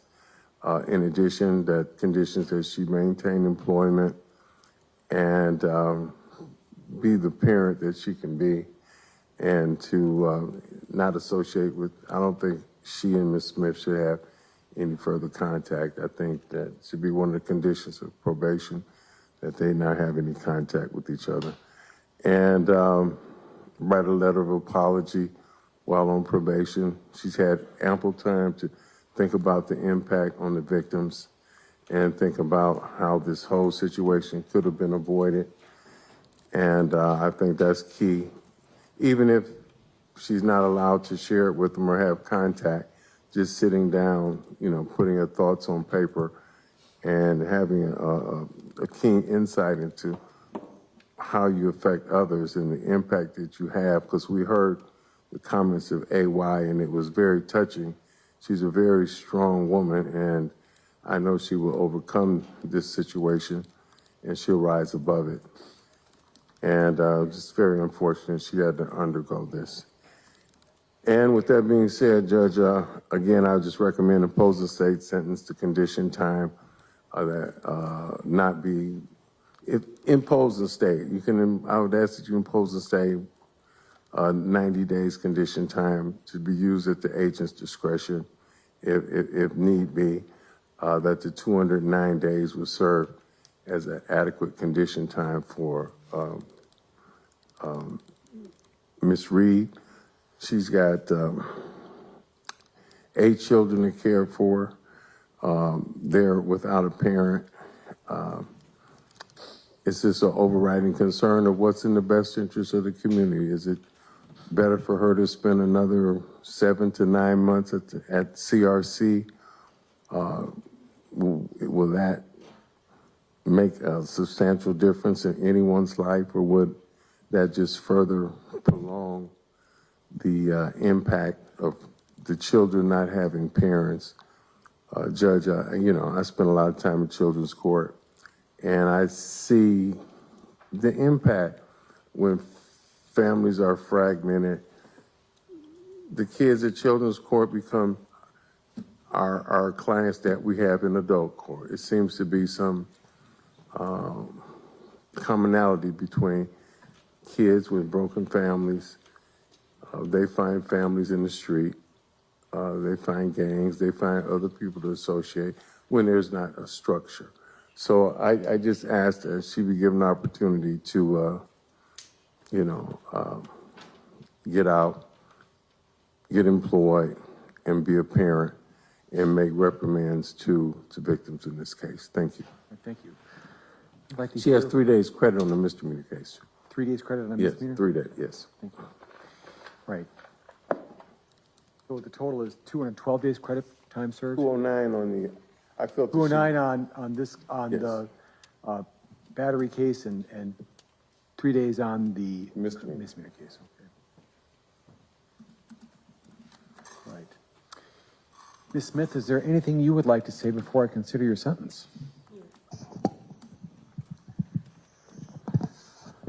First of all, I'd like to thank you for giving me the opportunity to speak. It's been a very long time that I've been silent in this manner. I would like to take this time to apologize to the women impacted by everything. First and foremost, being a woman in any country is hard. Being a minority woman is even harder, trying to provide. I wasn't aware of her bearing a child. I've bared 7, and my pregnancies were not the easiest. And my deepest, I'm really, really, really apologize for anything mentally, physically, emotionally. I just couldn't even myself. I've been through DVs, as stated, and just for children to be around, it's not acceptable in any manner. My actions were horrifying. I cannot take back what I done. The impact that I have created, not only on the victims, but their children's lives, will just be something that's gonna haunt me for a while. As being a mother, I thrive for better, not only within myself, but for my community as well. My family have come and spoken for me. I've served in the community. I try to stay away from situations like this. I have been seeking help with the Benedict Center, taking classes on how to deal with my anger, how to deal when I'm not in the best of headspaces, and how to control myself. I've tried to forgive myself. I've prayed countless nights. I've cried countlessly. And just to hear the things that she said and to hear the impact on children, it breaks my heart even more. And I just can't stop to say I am deeply, deeply apologetic to the families. I want to make sure that this never happens again, not only from myself, but from anybody. It's just not me. This isn't me. And I apologize. And I will put my best foot forward for this to never, ever, ever happen again. To speak with children so this can never happen again. To bring awareness to the situation so my wrongdoings can be fixed somewhere. And I ask for forgiveness and pray for forgiveness for myself as well. Thank you for your time. All right, thank you, Ms. Smith. Ms. Reed, is there anything you would like to say before I consider your sentence? Yes. I'm here today just to take full and not half responsibility for my role that I play in assaulting the victims. Even though, like, I walked into a situation blind, aiding my associate, I should have took more, I should have just been more attentive on what was really going on other than just feeling like I had to protect my associate and just results of violence. Because no, that's not what I'm always about. As you can see in my record, it's lengthy things. It's not like things back to back with me. No, I'm not a hateful person. No, I don't just go out just looking for people and singling them out to harm them. That's not what I'm about, and that's not how I raise my kids. I just want to send my most sincerest apologies to these victims and to their families and to their children, because if it was me, I wouldn't know how to feel either. And then with her being pregnant, I know how it was. Like, I know exactly how it was being pregnant and being stressed and, just being hurt, having to relive that over and over and being emotional during her pregnancy. I prayed to my God a lot of nights and a lot of days. And I know that he's a forgiving God, and I just hope that my victims that endured so much pain when they didn't have to and when they shouldn't have to, I just hope that they just find it in their hearts to forgive me and my associate for what we did to them, because it was evil and it was uncalled for. We should have been able to, just be there and enjoy ourselves and let them enjoy themselves without any altercations, without any verbal abuse, without any physical abuse. And again, I'm sending my most sincere, genuine apologies to the victims, to their families, to their community, and to their kids. Okay. Is there anything you would like to say regarding the incident with your uncle? No. All right. Hey, Mr. O'Keefe, what's the state's recommendation on probation length for each of these cases? I believe it's 3 years on both cases. 3 years on each, right? Okay. All right. Ms. Reed and Ms. Smith, whenever I consider a sentence, I have to look at a number of factors. I have to look at the need to protect the community, how serious the offense was, your character, any kind of rehabilitative needs you might have, and also aspects of the case that would make it more serious or less serious. This is a horrible and chilling case where the victims were sitting in Cathedral Park with an older woman who'd come into the country yesterday or the day before with their children. One of the victims was pregnant. And out of nowhere, you both confronted them and attacked them. Not with a single punch or a shove, but with punches over several minutes that ended only because someone in the park had the sense and decency to step in and intervene and stop you. And thank God they did. We heard from one of the victims here. The other victim submitted a statement, and I want to read this to you, just to make sure you take this in. She said, "I've never been physically or emotionally assaulted before in my life. I lived through a civil war in Yemen, and I have never felt more in danger for my life than on July 30th, 2023 in Cathedral Square Park. I'm psychologically traumatized from this event, and I'm still unable to recover from the emotional and psychological stress from that day. She bruised half my face, including giving me a black eye that lasted almost a month. I suffered a broken nose that still hurts me to this day."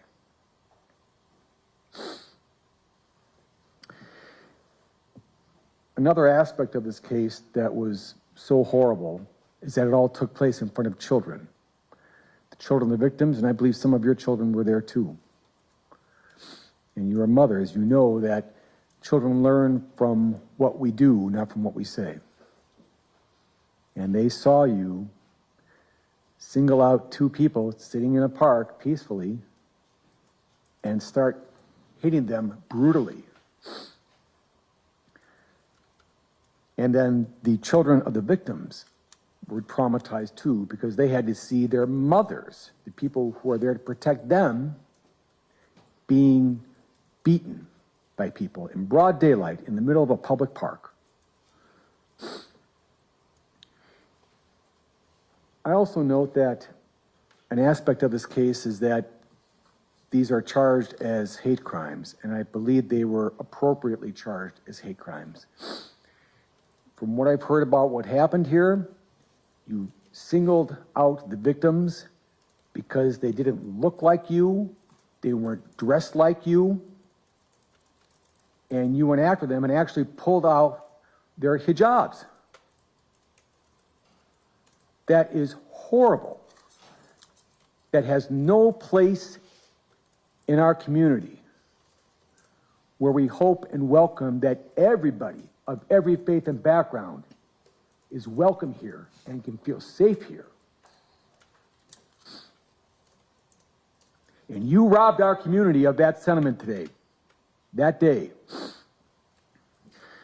The United States Supreme Court, in its decision upholding the Wisconsin hate crime law 30 years ago, noted that hate crimes are there and valid because certain crimes deserve more punishment than others. And part of it has to do with the intent of the person who committed the crime. And crimes motivated by hate and bias are particularly damaging to our community. And I believe that's what happened here.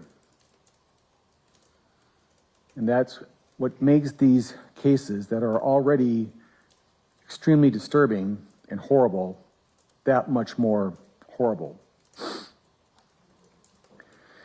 I'm encouraged to hear that both Ms. Reed and Ms. Smith, both of you, are sorry for what you did.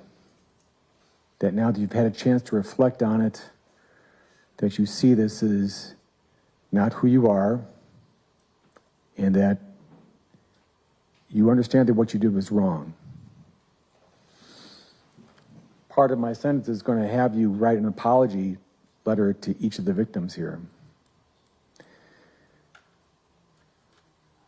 to help you express that more fully. Because I believe you're sincere, and I believe that's important. Looking at your background,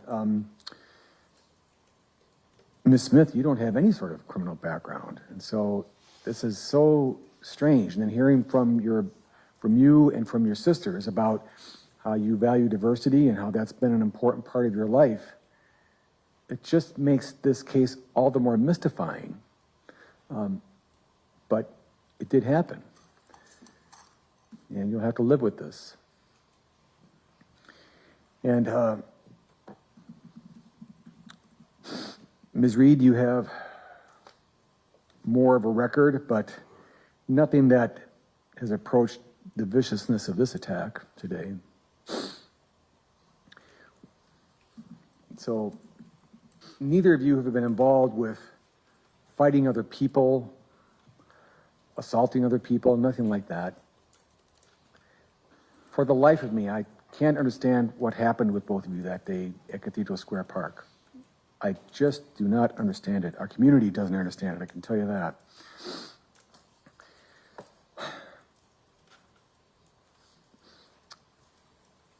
I'm mindful that both of you have several children.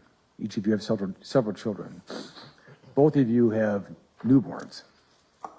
And you've been in custody now for over 200 days on this case, in jail, not with any sort of release privileges at all. And that, in its own way, is a very heavy price to pay. I can tell you, when we looked at the bail on these cases, I was concerned about releasing you back to the community early because I was so concerned with how random and how vicious this attack was. And I was concerned if you were out in the community without much supervision, that you could do something like this again. So I do think you need to have some active supervision and some active programming and have some consequences hanging over your head if you fail to engage in that programming. So for Ms. Smith, I'm going to sentence you to a term in the Wisconsin State Prison System for a term of 3 years with credit for 204 days time served.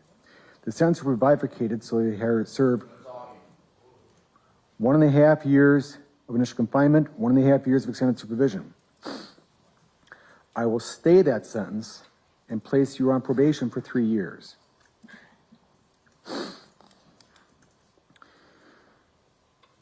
Conditions of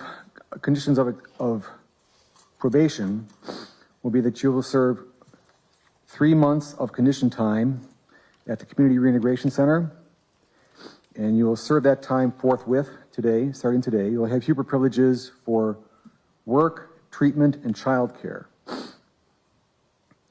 I order you to have credit for good time credit and to be eligible for electronic monitoring. You're to have a mental health assessment and follow up with any recommended treatment. You're to complete an anger management class.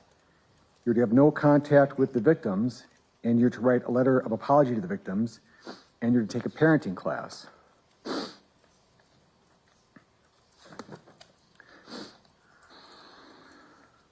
You're to provide a DNA sample and pay the DNA surcharge and provide a DNA sample by 3 p.m. on Tuesday. You're to report to probation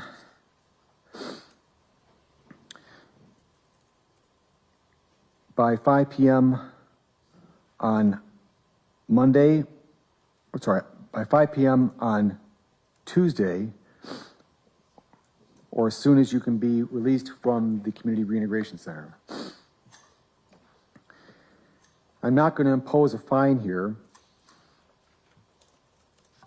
And for restitution, we are going to have a restitution hearing on this case. We'll set a different time for that. I'm not going to impose a fine here, and because you're represented by Mr. Anderson, who's appointed by the public defender, I find that you are indigent and hereby waive all non-mandatory costs. For the remaining costs, assessments, and surcharges related to this case, those will be paid over the next 2 years. You'll have 24 months to pay. Any monetary amounts unpaid will result in a civil judgment against you, and the collection may proceed as a tax intercept as well as any other collection procedures the state is allowed to use. If there's any cash bond on deposit, that will be applied to costs. You have the right to appeal my decision today. Any notice of intent to pursue post-conviction relief must be filed with the clerk of circuit court within 20 days of sentencing. Mr. Anderson must continue to represent you until you've made a decision regarding post-conviction relief. If you wish to seek post-conviction relief, Mr. Anderson must file the necessary notice within the 20-day period.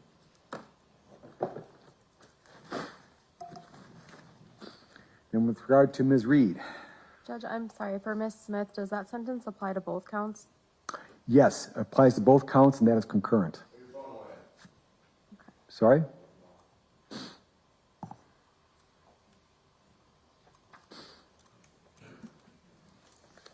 Anything else, Madam Clerk? No, thank you. Okay. Mr. Anderson, anything else from you? No, Judge, thank you. Thank you. All right. With regard to Ms. Reed,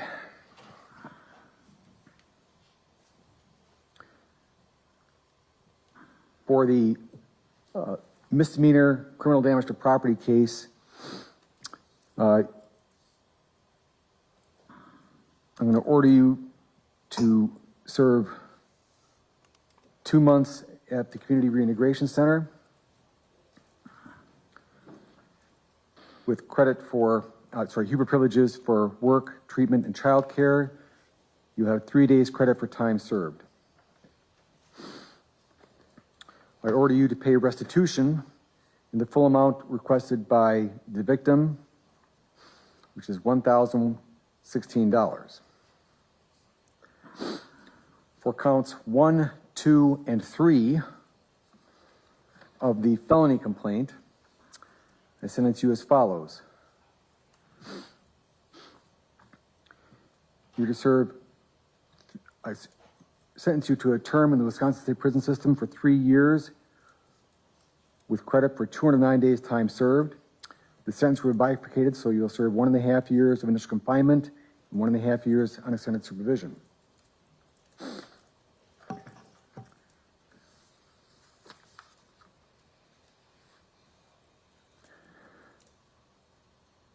I order you,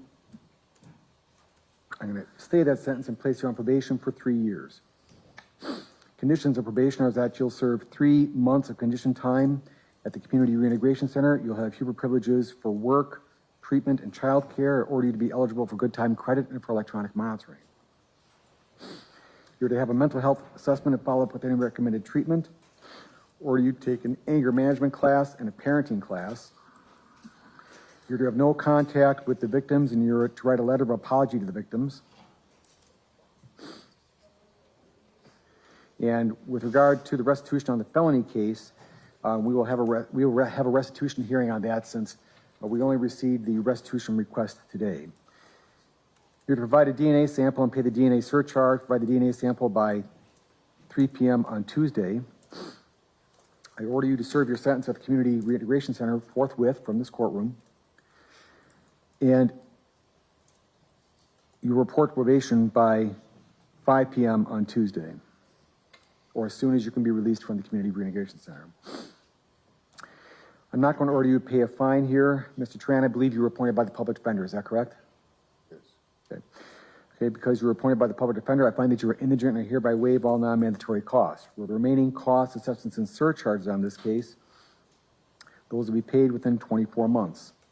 Any monetary amounts unpaid will result in a civil judgment against you, and the collection may proceed as a tax intercept, as well as any other collection procedures the state is allowed to use. If there's any cash bond on deposit, that'll be applied to costs. That sentence will be the same on each count, and that'll be concurrent. You have the right to appeal my decision today. Any notice of intent to pursue post-conviction relief must be filed with the clerk of circuit court within 20 days of today. Mr. Tran must continue to represent you until you made a decision regarding post-conviction relief. If you wish to seek post-conviction relief, Mr. Tran must file the necessary notice within the 20-day period. Madam Clerk, anything else we have to address with regard to Ms. Smith's case? Ms. Smith, no, but with Reed, I do. Oh, sorry, Ms. Reed case. Yep. So, I order that the sentence on the misdemeanor case be concurrent with the sentence on the felony cases. And would there be any costs applied to that case, Judge? Sorry? Any costs applied to that case or DNA or anything? Yes, she will need to pay the fines, costs, assessments, and surcharges related to the case. Thank you. And when does she have to pay that by? 24 months. Thank you. Right. Mr. Tran, anything else from you? Did you make no contact with the co-defendant? Yes, okay, for each of you, I'll have no contact with each other during the term of your probation for 3 years. Mr. O'Keefe, anything else from the state? Maybe you just answered it. Does the no contact order apply for both defendants, for each other, and with all the victims? Yes. Thank you. Anything else, Mr. O'Keefe? No, thank you. Right. All right, Ms. Reed, Ms. Smith, both of you have made a horrible mistake here. You're both paying a heavy price for it. You've already paid a heavy price for it. But I'm encouraged to hear that you know that what you did was wrong, and that you both have a number of people around you who love you and believe in you and can help you move on from this. Make sure you don't do something like this ever again. And for all of you who are here, I appreciate your being here very, very much. And thank you for your bravery in being here and speaking out today. We need to set a restitution hearing date. Yes, we'll set a restitution hearing date in approximately 30 days. For the restitution hearing, do we believe 1 hour would suffice? Definitely. Okay. I can offer March 20th at 11 a.m. That's fine. March, you said what day, ma'am? March 20th at 11. Restitution hearing? Yes. Okay. Counsel, does that work for you? No, that day. Okay. That week I'm in trial.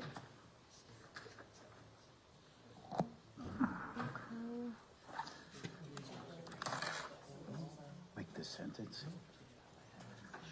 We would have to back up a little bit.